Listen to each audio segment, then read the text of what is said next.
Kita memanjatkan kesyukuran kepada Allah Subhanahu wa taala. Alhamdulillah pada tengah hari ini dapat kita bertemu sebelum daripada kita menunaikan solat Jumaat.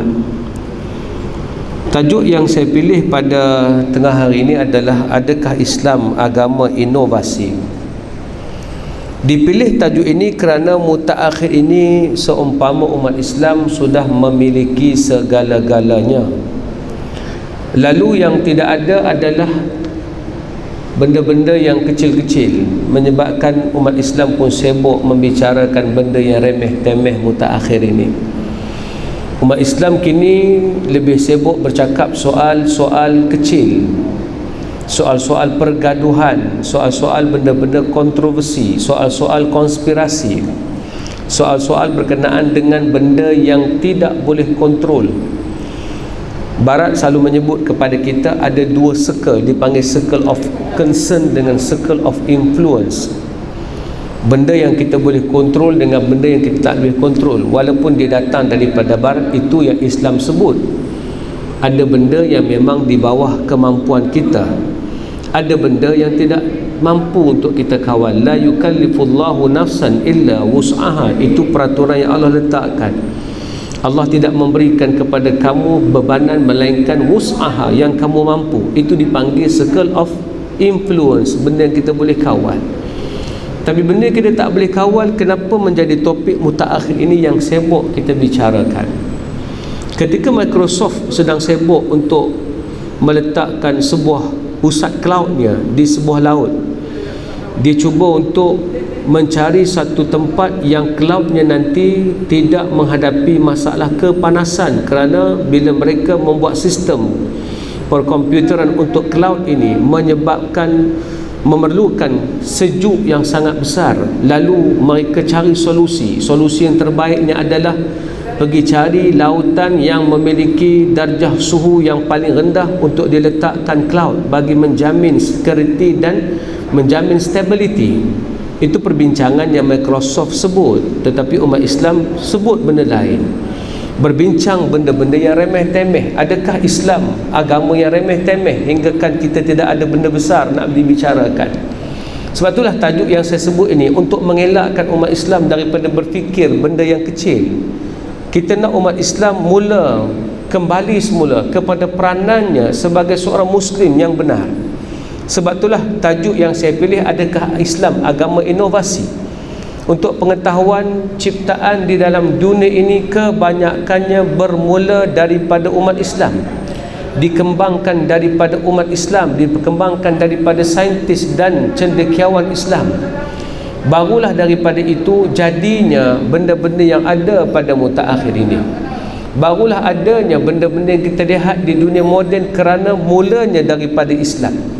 Apakah ciptaan-ciptaan hebat yang pernah dibuat oleh Islam lalu disudahkan oleh orang-orang barat?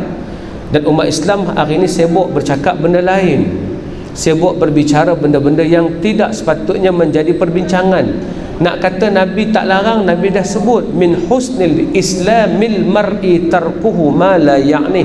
Di antara kebaikan Islam, seseorang meninggalkan perkara yang tidak mendatangkan manfaat untuknya. Dia kena tinggalkan benda-benda yang tidak bermanfaat. Dia hanya kena fokus kepada perkara yang mendatangkan manfaat. Manfaat ini ada dua, satu manfaat untuk dirinya sendiri dan manfaat untuk orang lain. Sebab itulah perkara-perkara yang dibincangkan tidak mendatangkan manfaat, benda itu dihindarkan dan dielakkan oleh Islam, menyebabkan umat terdahulu berjaya membuat perubahan yang besar hinggakan dunia lain bergantung kepada Islam. Dunia lain bergantung kepada Islam. Hari ini dunia Islam bergantung sepenuhnya kepada orang lain. Yang orang kita gantung itu pula teknologi yang mereka buat berpunca daripada Islam pada asalnya. Apakah di antara perkara yang merupakan teknologi milik Islam tapi hari ini orang lain yang pulun dan orang lain yang gunakan? Nombor satunya adalah berus gigi. Ramai orang tak sedar berus gigi ini bukan bermula dengan Colgate, bukan bermula dengan Oral-B. Berus gigi ni yang ciptanya siapa? Yang ciptanya adalah Nabi SAW. Bermula dengan baginda sallallahu alaihi wasallam menyebut dengan jelas, laula an asyqa ala ummati la amartukum bisiwak 'inda kulli salah. Kalau tidak menjadi bebanan kepada kamu, maka aku akan perintahkan kamu untuk kamu sentiasa menggosok gigi setiap kali kamu nak mendirikan solat. Orang kita faham nak diri solat tu ambil berus gigi, gosok gigi. Tak, ketika dalam sah bukan itu. Maksud Nabi nak cerita di sini adalah betapa mustahaknya membersihkan mulut. Apakah kayu yang digunakan oleh Nabi untuk membersihkan mulut? Menggunakan kayu miswak. Kayu itu pula adalah kayu yang hari ini bila dibuat kajian, sumber dan dia punya kandungan kayu itu lebih bagus daripada nilai Florida yang dipakai oleh orang pada hari ini.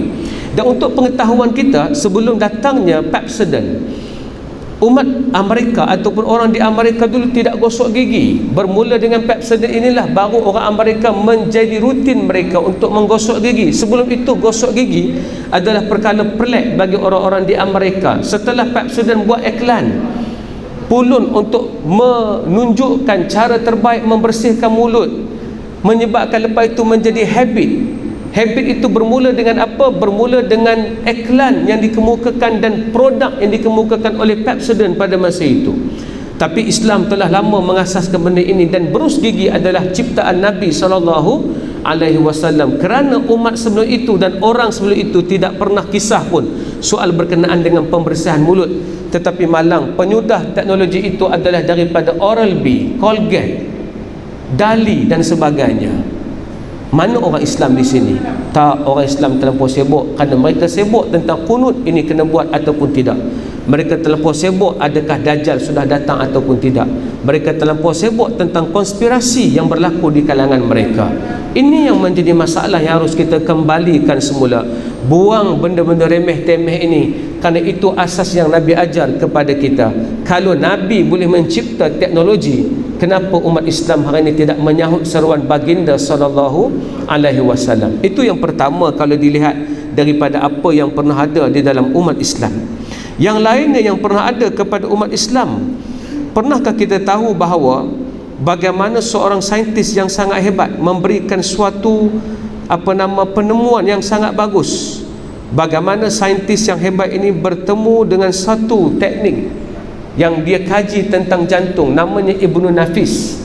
Sebelum itu seorang saintis Greek mengatakan bahawa darah mengalir dalam tubuh badan manusia bermula daripada vertikal ataupun dipanggil vertikal kanan melalui vertikal kiri, tapi darah itu telah melalui septum. Tapi Ibnu Nafis mengatakan bahawa tak, darah itu daripada kanan ke vertikal kiri melalui paru-paru dan dibersihkan oleh paru-paru. Akhir sekali kajian yang dibuat oleh Ibnu Nafis itu, yang dulu kajian itu terlampau ortodok, maksudnya tidak ada alatan canggih, kajian Ibnu Nafis itu dibenarkan bahawa itulah yang berlaku. Setelah sekian lama barulah saintis jumpa. Orang Islam jumpa terlebih dahulu, tetapi tidak disambung oleh saintis-saintis Islam selepas itu. Yang ada hari ini pun cuba sambung, alhamdulillah, tapi oleh kerana umat Islam asyik terkebelakang dan terbelakang, mereka tidak menyambung urusan yang dibuat oleh Ibnu Nafis. Kajian Ibnu Nafis ini diambil oleh Barat, dan Barat menyatakan itu adalah kajian mereka. Cuma ada orang Barat yang tidak pernah lupa. Pernah ada satu persidangan sains dunia, saya pernah baca satu buku masa di Mesir dulu. Mereka dalam persidangan itu menyatakan terima kasih kepada daulat, kepada negara Islam, kepada dunia Islam. Tanpa ada kajian daripada para cendekiawan Islam, kita tidak akan menjadi saintis yang hebat. Bermula daripada kajian mereka lah menjadikan kita hari ini berada dengan kecanggihan zaman kita, kerana bermula dengan kajian yang dimulakan oleh umat Islam. Nampak tak? Islam agama kajian. Umatnya umat mengkaji, umatnya umat mencipta, bukan menunggu, bukan cari pasal dengan orang, bukan tak ada benda nak sibuk lalu bergaduh dengan orang. Itu bukan yang berlaku kepada Islam sepatutnya. Jadi Ibnu Nafis membuat satu kajian yang sangat hebat ini. Tuan-tuan, hari ini kalau sebut kapal selam, orang kata kapal selam ini teknologi yang sangat hebat di Rusia. Teknologi itu Amerika yang ada. Teknologi itu dimiliki oleh mereka semua. Mereka lah yang memulakan teknologi. Tahukah kita bahawa Kapal selam ciptaan pertamanya adalah pada 1720. Ciptaan ini adalah daripada seorang Muslim, daripada Daulah Osmaniyah, dicipta oleh Ibrahim Effendi. Ibrahim Effendi ini adalah orang Turki Islam daripada Daulah Osmaniyah, dan kapal selamnya bernama Tahtil Bahar. Nama pun Tahtil Bahar, duduk di bawah laut. Seorang penulis Ottoman pada masa itu, seorang penulis Daulah Osmaniyah bernama Humayun, menceritakan konsep kapal selam yang dibawa oleh Ibrahim Effendi ini adalah daripada seumpama seekor buaya yang menyelam di dalam laut kemudian naik kembali. Maka untuk orang yang bernafas di dalam kapal selam itu, mereka menggunakan corong, yang corong itu menyelamatkan udara daripada atas sampai ke bawah. Lama kelamaan kapal selam akan timbul kembali. Sebelum Rusia meneruskan, umat Islam terlebih dahulu mencipta kapal selam daripada Daulah Osmaniyah. Siapa yang pernah membaca buku berkenaan dengan Laksmana Hang Tuah, Tuah pernah menceritakan bahawa, catatan pernah menceritakan bahawa Tuah pernah berlayar dengan kapal yang bernama Mendam Berahi. Kapal yang bernama Allahumma shalli ala Muhammad. Kapalnya yang bernama Mendam Berahi.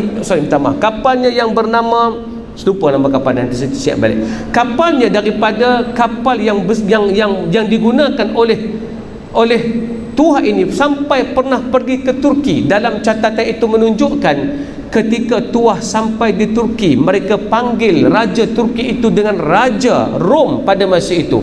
Tujuannya adalah untuk membeli meriam agar dapat menjadi pertahanan penting bagi kerajaan Osmaniyah, bagi kerajaan Melaka yang dibeli daripada kerajaan Osmaniyah. Daripada titik tolak perjalanan itulah ada satu catatan menunjukkan Tuah pernah sampai ke Mekah menunaikan haji kerana ada urusan untuk menyiapkan peralatan perang bagi kerajaan Daulah Melaka pada masa itu. Nak tunjukkan apa?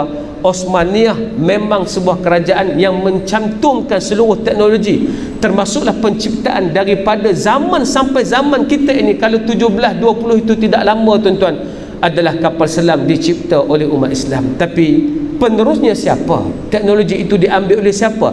Yang bersungguh-sungguh itu siapa? Kenapa yang bersungguh-sungguh itu sudah tidak ada dalam jiwa umat Islam? Apa silap kita sebenarnya hinggakan bersungguh-sungguh itu sudah hilang daripada jiwa kita hari ini? Yang ni saya pelik. Bukalah mana-mana cerita di dalam Facebook ke, dalam kuliah ke, yang ada adalah ustaz ni bantai ustaz ni, ustaz ni kata kat ustaz ni tak bagus. Seolah-olah ibarat buat satu drama, nak naikkan satu-satu keadaan adalah menghina orang lain supaya naik. Saya daripada dulu mengelakkan diri daripada untuk mengkritik mana-mana pihak, kecuali kritikan itu memang selayaknya kerana sudah melanggar peraturan syarak yang qat'i. Macam baru-baru ni lah, bila ada orang telah buat satu ajaran PMYT, perjalanan mimpi yang terakhir, ajaran tu salah kerana menjadikan mimpi sebagai suatu hujah kepada syarak. Mimpi yang dipanggil apa nama kawan tu Puan Masyitah itu, dia panggil sitah apa tak tahu, dia mimpinya itu menjadi suatu ikatan untuk pengikutnya ambil mimpinya menjadi panduan. Yang tu salah, dan alhamdulillah dia sudah pun bertaubat. Baru-baru ni di Masjid Shah Alam dia telah pun melakukan istitabah, mohon ampun dan minta taubat kepada Allah kerana kesilapannya mengeluarkan pandangan. Alhamdulillah dia sudah kembali semula kepada Islam. Yang tu kita kena cerita agar orang tidak silap mengikut pandangan dan pahaman itu. Tapi kini kita lihat soal-soal remeh-temeh.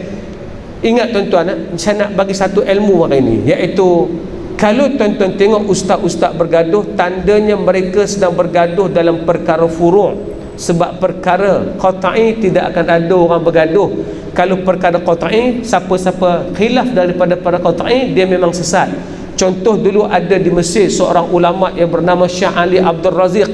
Dia ini mengatakan Islam hanyalah agama yang menyembah Allah. Islam bukan agama hukum. Islam tak ada politik. Politik daripada Islam itu dipisahkan. Nabi datang nak ajar kita berhubung dengan Allah. Islam bukan agama yang syumul, melengkapi semua keadaan.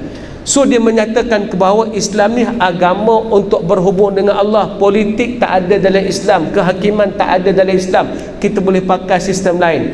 Ali Abdul Raziq ini seorang qadi, seorang qadi berada di Mesir dulu. Dia mengeluarkan kenyataan itu, seluruh ulama meminta dia tarik balik benda itu, dan dia hadapkan kepada suatu jabatan ulama. Dia ni daripada Al-Azhar, tapi dia enggan menarik balik fatwanya. Kononnya fatwa lah, dia enggan menarik balik fatwanya. Maka seluruh ulama mengatakan Syekh Qadi Ali Abdul Raziq adalah sesat dan bercanggah dengan Islam.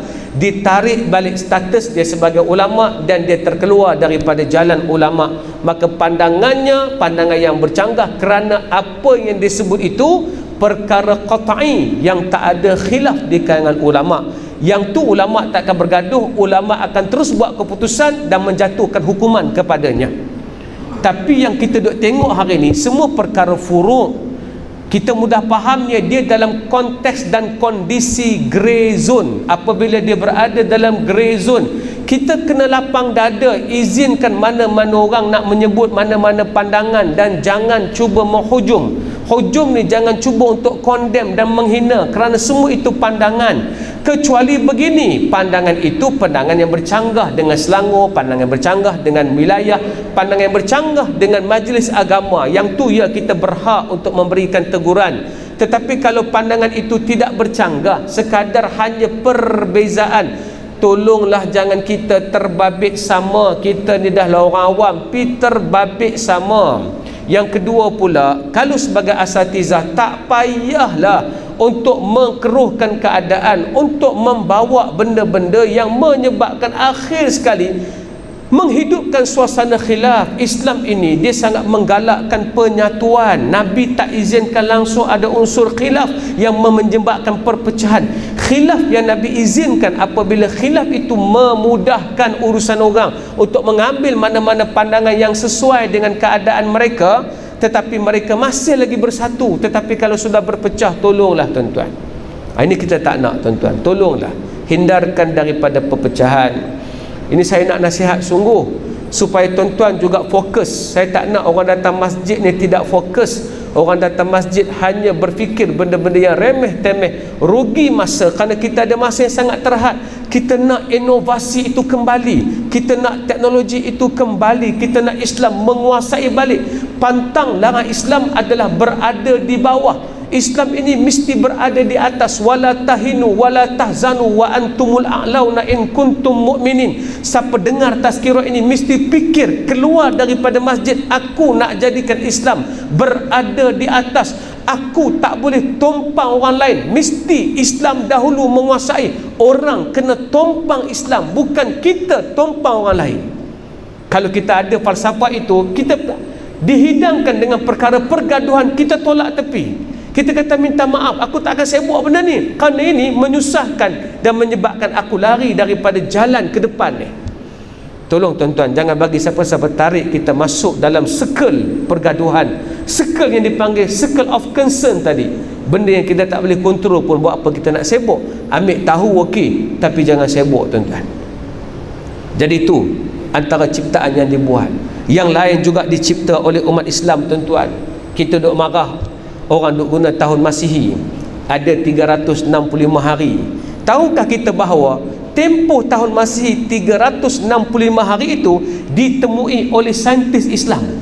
Kajian tentang sistem solar ini menunjukkan sistem solar itu adalah merupakan tahunnya 365 hari, bukan dijumpa oleh orang-orang barat, dijumpa oleh Al-Battani, seorang saintis Islam. Dialah yang menemukan 365 hari yang menyebabkan hari ini menjadi tahun kepada tahun yang kita pakai. Kita dah ingat tahun itu tahun orang-orang barat. Hari itu sendiri ditemui oleh Islam, ditemui oleh saintis Muslim, hingga menyebabkan tahun diambil tahun 365 hari adalah hasil daripada pandangan Al-Battani. Ini dia. Dan Al-Battani inilah yang menjadikan hari ini orang tahu arah kiblat di mana. Hari ini kita ada Muslim Pro. Kita sudah ada laman-laman web yang hari ini mencanggihkan. Nak tahu kiblat, buka saja laman web itu, lalu jumpalah arah kiblat. Tahukah kita yang membuat kiraan, daripada jauh, yang tidak tahu di mana arah Kaabah, yang membuat cara menggunakan kaedah astronomi dan menggunakan sifir matematik adalah Al-Battani. Al-Battani mencipta satu alat yang menggunakan kaedah astronomi untuk tahu di manakah arah Kaabah. Dialah awal-awal mencipta satu kaedah bagi mencari di manakah arah kiblat. Bukan Muslim Pro, tuan-tuan, bukan orang hari ini. Ini saintis terdahulu, ceritanya lama. Tandanya orang dulu terlampau sibuk, sebab tu mereka tak ada sempat masa nak bergaduh. Imam Nawawi punya sibuk tulis kitab, dia punya makan sehari sekali. Hinggakan diriwayatkan, itulah time dia makan ketika berbuka puasa, itulah makan sahurnya.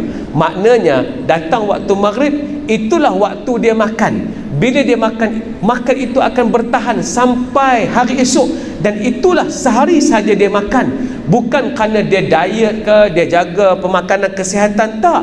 Kerana terlampau sibuk kitab ingin ditulis. Cuba tuan-tuan bayang, karyanya yang bernama Syarah Sahih Muslim telah tamat ditulis oleh beliau.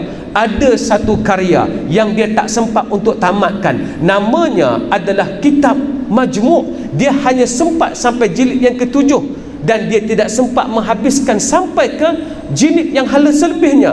Tapi dia mensyarahkan kitab Muhadzab untuk mendetailkan seluruh hukum.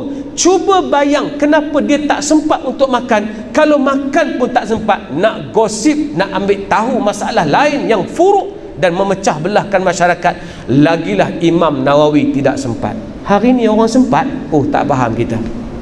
Entah. Jadi itulah ciptaan yang ada, tuan-tuan, yang menjadikan saya terfikir sejenak hari ini. Ada satu hasil ciptaan yang hari ini menjadi khilaf di kalangan kita, nak ambil ke tidak. Tak apalah, yang kata tak nak ambil vaksin kerana belum yakin, terserah, tidak ada masalah.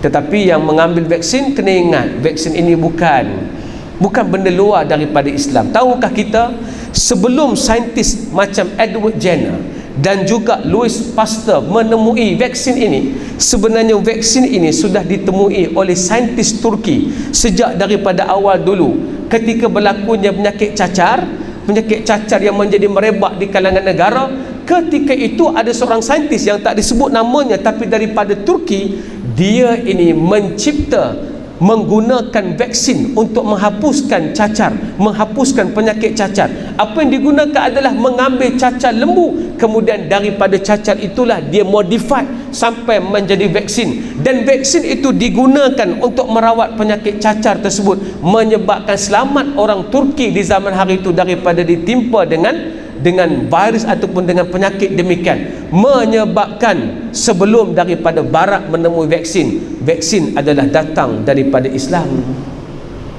Kalau ini pun sudah cukup memadai kita nak sibuk, tuan-tuan. Lepas tu saya bila tengok dan dengar benda ni, saya tahu, saya bulu roma boleh merembang, tuan-tuan. Saya kata, kenapa tak ada siapa bercakap bab ni? Kenapa daripada dulu, masa aku mengaji di sekolah dulu, masa aku belajar sekolah agama dulu, tak ada siapa buka cerita kat aku bab ni? Kalau ada orang cerita kat aku bab ni, sudah tentu hari ni aku dah mencipta sesuatu. Kerana Islam agama ciptaan. Islam mesti mencipta. Kalau tak mencipta, itu bukan daripada kekuatan Islam. Kerana Islam pantalangan nombor satu adalah tumpang orang lain. Tak boleh. Nabi tak izinkan para sahabat berada di pasar Bani Yahudi, Bani Qainuqa.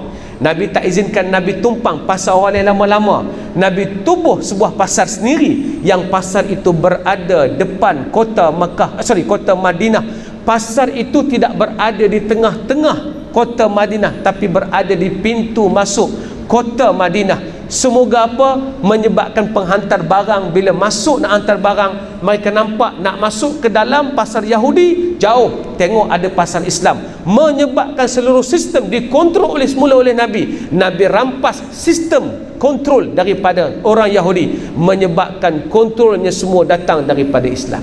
Tuan-tuan, orang dulu fikir tak mau berada di bawah, fikir tak mau tumpang orang, fikir mesti ada sendiri punya, fikir kena ada ciptaan sendiri, fikir kena miliki sendiri. Ustaz sekarang mustahil, ustaz memang payah. Kita jangan fikir pasal payah, kita kena fikir pasal kena buat. Sebab tu bila JF Kennedy sebut ketika orang-orang Amerika, saintis Amerika, NASA sedang mencari jalan nak hantar roket. Russia dah pergi jauh, Rusia dah bawa roket naik atas, dah sampai boleh putar orbit, dah boleh mengorbit muka bumi. Akhir sekali belum lagi siap NASA, naik saja roket meletup, naik saja roket meletup. Memang susah, pengiraan matematik tidak kemas. Akhir sekali JF Kennedy cakap dengan satu ucapan, we choose to go to the moon. Kita telah memilih untuk pergi ke bulan, bukan kerana dia mudah, bukan kerana dia senang, tapi kita pilih benda ini kerana untuk menunjukkan kita mampu melakukan sesuatu perkara yang mustahil kita boleh buat. Kalau dia yang tidak mandi wajib, dia yang tidak ada Islam, dia yang tidak tahu hukum hakam agama Allah, dia tidak tahu bahawa dirinya perlu berada di atas, yang Islam mengarahkan kita tak boleh berada di bawah, takkan kita lebih teruk daripada JF Kennedy? Mesti membangunkan keadaan itu dan menguatkan umat Islam. Jadi vaksin sendiri adalah merupakan ciptaan daripada umat Islam. Hari ini semua orang sibuk pasal canggihnya kamera. Alhamdulillah hari ini ada video live. Saya sampai hari ini belum berpuas hati. Kenapa belum ada lagi orang-orang programmer Muslim kita yang pindahkan semua program-program agama duduk dalam satu channel kita sendiri. Hari ini kalau kita nak berkuliah, kita kena guna Facebook. Kita nak berkuliah, kita kena guna YouTube. Kita nak berkuliah, kita terpaksa guna Bigo. Tuan-tuan tahu tak, Bigo tempat orang hari ini anak muda duduk dalam Bigo, mereka memberi star ke apalah untuk orang-orang yang dalam Bigo. Ada orang-orang yang mengajar Quran dalam Bigo. Kenapa belum ada lagi channel kita sendiri? Yang tak adakah programmer Muslim yang terfikir untuk mengeluarkan semua ini masuk ke dalam satu channel? Orang pun kata, buat apa ustaz nak buat, dah ada. Macam tu juga saya bertanya balik, ketika Lazada sedang sibuk dan sedang kuat, sedang hebat, tiba-tiba muncul Shopee daripada seorang Chinese yang datang daripada negara China, berpindah pergi ke Singapura. Dia membuat Shopee. Dia tahu saingan dia terbesar yang sama yang dia nak buat adalah Lazada. Lazada sudah ada, kenapa aku nak buat Shopee? Kalau dia fikir macam kita fikir, baik aku guna sudahlah Lazada, buat apa aku nak buat Shopee? Tapi dia kata tak boleh. Kalau aku nak kaya, aku nak hebat, aku mesti cipta platform aku sendiri. Maka dia buat Shopee. Konsepnya sedikit pun tidak pernah lari daripada Lazada, cuma offernya yang lebih. Dia bagi 3 tahun percuma untuk orang masuk. Mana-mana peniaga yang nak masuk dalam Shopee, free, tidak perlu membayar selama 3 tahun. 3 tahun mereka run, tidak ada untung. Selepas 3 tahun dia telah kutip untung berbilion. Kenapa? Platformnya lebih disukai daripada orang menggunakan Lazada. Bagi orang-orang Islam, patut ini nampak satu peluang. Umat Islam perlu ada platform sendiri. Kita tak marahkan Facebook, tak. Tapi yang sakit hati, ketika sedang mendengar kuliah dalam YouTube, dalam Facebook, tertolak di bawah tengok ada budak menari, tertolak ke bawah lagi ada orang lain, tertolak ke bawah lagi budak Korea pula sedang buat tarian Korea. Macam mana orang nak fokus kuliah? Sebab tu kalau tuan-tuan tengok views dalam Facebook, berapa ramai sangat orang views, sebab tak ada platform. Tuan-tuan, saya cuba bandingkan, ada rancangan talk yang dibuat dibubuh dalam Facebook, dibubuh dalam YouTube. Rancangan itu boleh ditengok tak ramai, tapi rupanya rancangan itu adalah TED Talk. Saya pergi ke channel TED Talk, didapati orang khusus yang pergi ke TED Talk melebihi jutaan orang daripada channel mereka yang berada di Facebook dan YouTube. Tanda apa? Orang hari ini fikir nak ada platform, nak kontrol. Semoga Islam boleh berjalan dalam satu-satu kondisi bila kita kontrol sistem tersebut. Kenapa pemikiran itu tidak ada? Kenapa hanya fikir nak bergaduh? Kenapa hanya fikir benda remeh-temeh? Kalau itu ada membuang masa kita, tuan-tuan. Dan terakhirnya, kamera tadi, kita terlupa yang mengasaskan kamera adalah seorang Muslim, seorang saintis Muslim, Hasan Ibn Haytham. Yang dia jumpa kamera di mana?